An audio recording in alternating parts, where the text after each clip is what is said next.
Hello everyone, welcome to our channel Ankit Tech Classes. This is part 28 of React for Beginner tutorial series. So in this session we learn about what is ref and in which situation we can use the ref and how we can create refs in React.js. So let's start.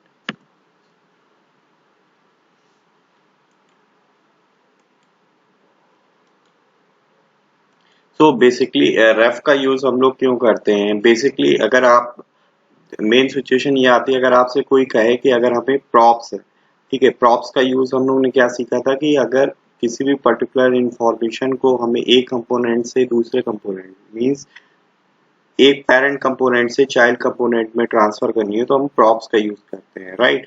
But अगर हमारे पास props का use ना करें, right, अगर आपसे कोई कहे कि हमें बिना प्रॉप्स के थ्रू अपनी इंफॉर्मेशन को रिट्रीव करना है या हम चाइल्ड कंपोनेंट के अंदर की वैल्यूज को हम चेंज करना चाहते हैं बिना किसी प्रॉप्ट की हेल्प से, तो हम क्या यूज करेंगे?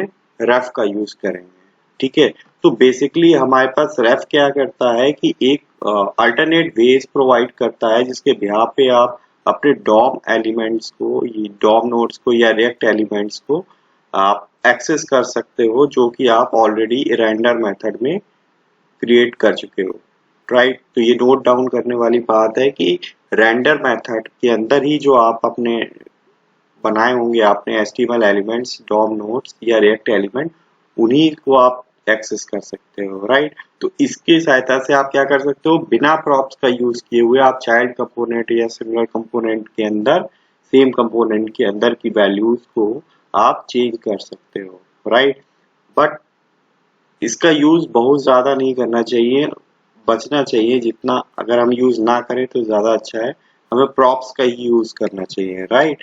सो दूसरी बात आती है कि हमें कब यूज करना चाहिए, किस सिचुएशन में यूज करना चाहिए। आ, जो फॉर एग्जांपल जब भी पर्टिकुलर मान लो सपोज कोई टेक्स्ट बॉक्स है या कोई भी कंट्रोल है, उसके फोकस को हमें सेट करना है, राइट। किसी पर्टिकुलर कंट्रोल के टेक्स्ट को सेट करना है या गेट करना है, राइट। कोई पर्टिकुलर सेलेक्टेड वैल्यूज हमें कंट्रोल्स की डिस्प्ले करानी है, या कोई भी हमारे पास मीडिया कंट्रोल डिफाइन है जिसमें हम प्ले करते हैं, पॉज करते हैं, स्टॉप करते हैं, कोई भी ऑडियो वीडियो को हम चला सकते हैं, राइट। तो उस केस में हम लोग क्या कर सकते हैं? उस पर्टिकुलर कंट्रोल के रेफरेंस को लेके हम उसे यूज कर सकते हैं या फिर डायरेक्टली कॉल बैक उसका डिफाइन कर सकते हैं यूजिंग रेफ, राइट। या हमें कोई एनिमेशन ट्रिगर कराना हो उस समय हम यूज कर सकते हैं, या कोई हम थर्ड पार्टी कोई डॉम लाइब्रेरी को अगर हम अपने कंपोनेंट में यूज करना चाहते हो, उसे इंटीग्रेट करना चाहते हो, देन हम उस केस में यूज कर सकते हैं, राइट।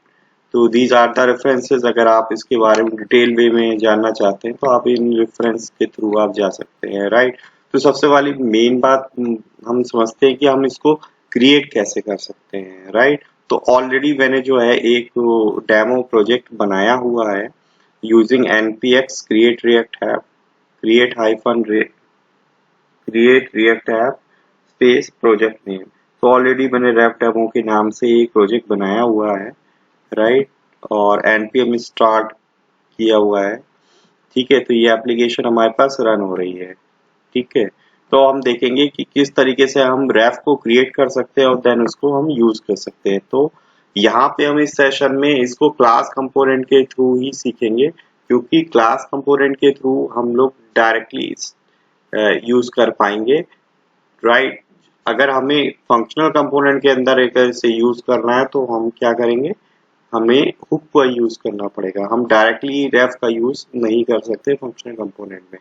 तो आगे हम चैप्टर्स में देखेंगे, जब हम हुक्स का ट्यूटोरियल बनाऊंगा तो उसमें आपको यूज रेफ का यूज बताऊंगा।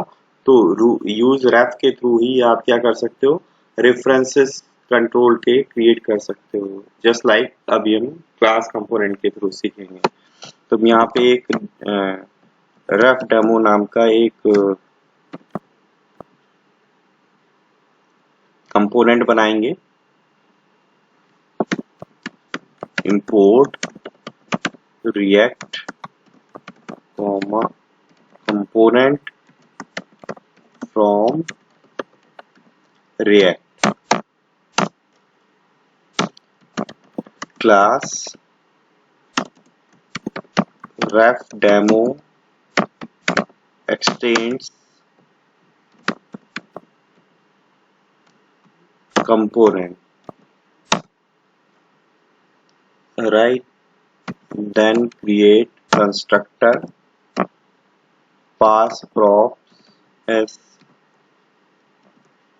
parameter, call the super base class constructor, that is component, then define the state, this dot state,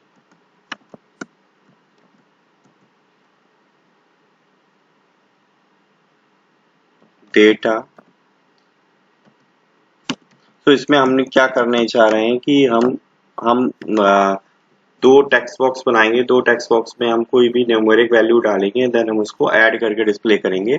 तो हम क्या करेंगे कि जो हमारे कंट्रोल के रेफरेंसेस हैं, राइट, तो हम रेफ का यूज करके इनपुट टेक्स्ट बॉक्स की वैल्यूज को हम रिट्रीव करेंगे, राइट। ऐसे तो हम डायरेक्टली कर सकते हैं कि स्टेट में हम डायरेक्टली वैल्यू स्टोरेज करके देन हमें यहाँ पे हम रेंडर मेथड डिफाइन करेंगे,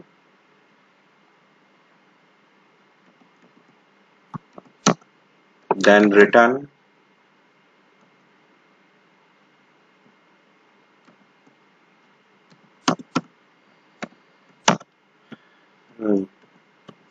एक रूट एलिमेंट बना लेते हैं, input type equal to text,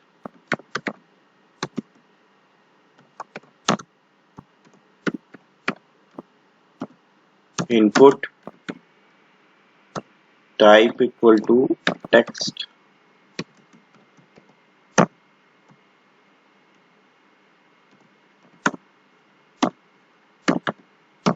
button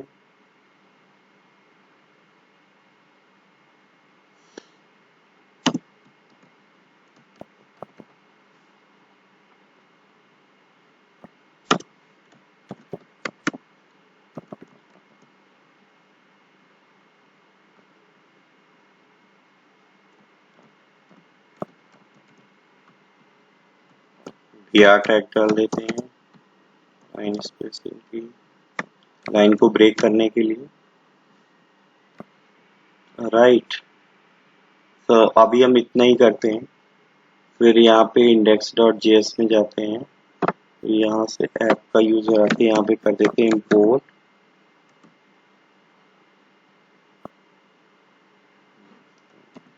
लिख देते हैं एक्सपोर्ट डिफॉल्ट रेफ डेमो, ताकि हम उसे वहां पे यूज कर पाए। Ref demo from ref demo instead of we use the ref demo.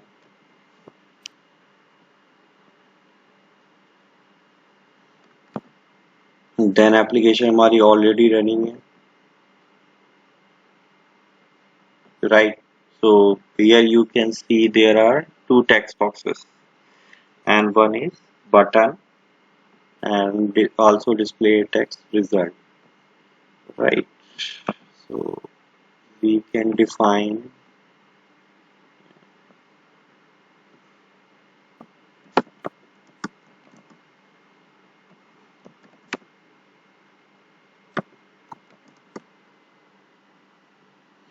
तो अब आपको क्या करना है, यहाँ पे हम क्या करेंगे, एक मेथड बनाएंगे जिसका नाम रख देंगे हम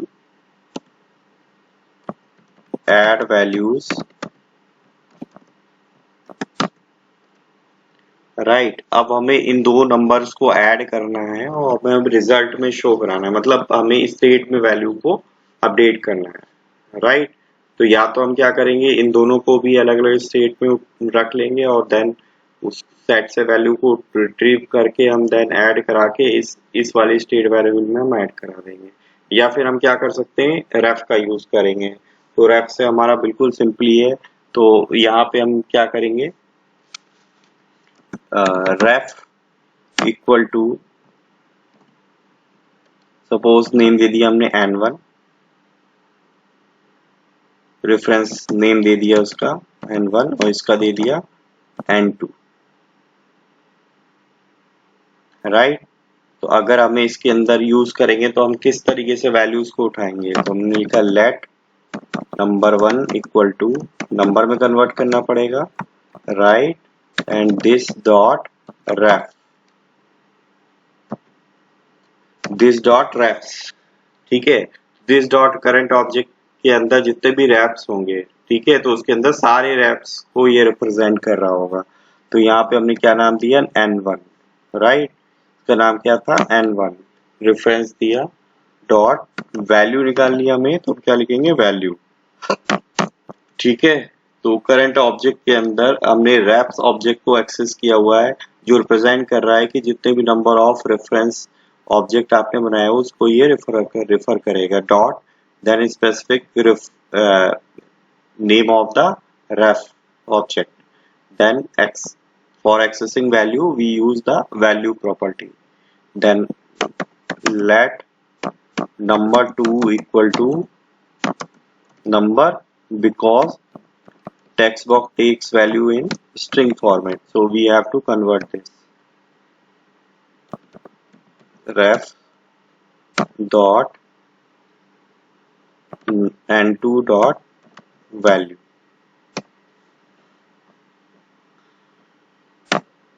देन क्या करेंगे, दिस डॉट सेट स्टेट के थ्रू हम अपनी स्टेट को चेंज करा लेंगे। यहाँ लिखेंगे data colon n1 plus, sorry,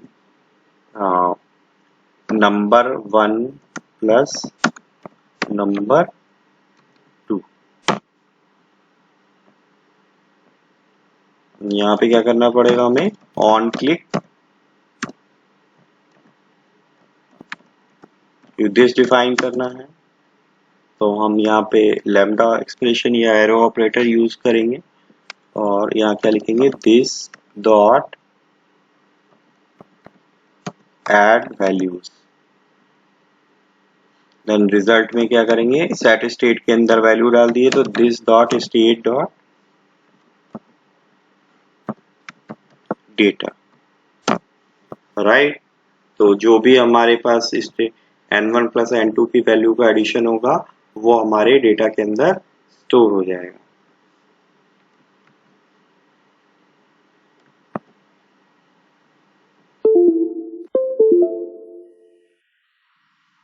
So here now you can see,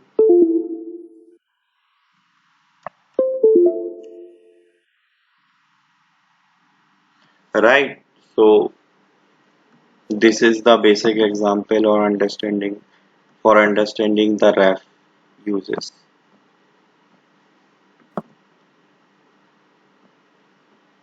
तो यहाँ पे आपने देखा कि सिंपली हमने क्या किया, रेंडर के अंदर, राइट, हमने क्या बताया था, रेंडर के अंदर जो भी आप अपने कंपोनेंट के अंदर कंट्रोल बनाओगे, राइट, तो हम उसको रिफर कर सकते हैं, राइट, रेफरेंस के थ्रू हम डायरेक्टली एक्सेस कर सकते हैं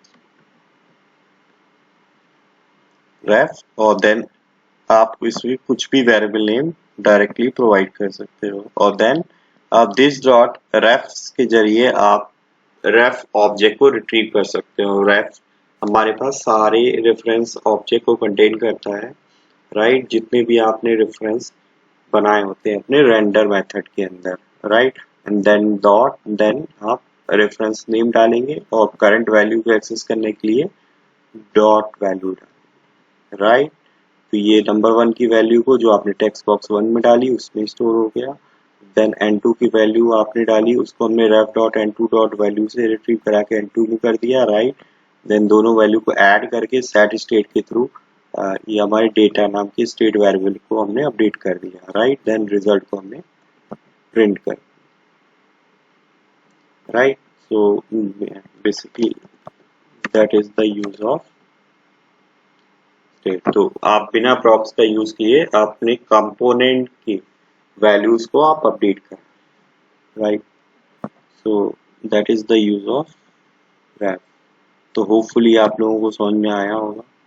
अगर आपके कोई भी क्वेश्चन या डाउट है तो आप कमेंट बॉक्स में लिख सकते हैं, मैं डेफिनेटली उसका आंसर दूंगा। सो अगर ये आपको वीडियो अच्छी लग रही हो तो प्लीज़ लाइक कीजिए इस वीडियो को, और अभी तक अगर आपने अब मेरे चैनल को सब्सक्राइब नहीं किया हुआ तो प्लीज़ सब्सक्राइब करिए, ताकि इसी तरीके की इंफॉर्मेटिव वीडियो मैं आप तक पहुंचाता रहें, और मैं मोटिवेट होकर आपको और से ज़्यादा इंफॉर्मेशन दे सकूं। तो प्लीज़ शेयर कीजिए ज़्यादा से ज़्यादा चैनल को। So thank you very much. So जय हिंद, जय भारत, दुआओं में याद रखें।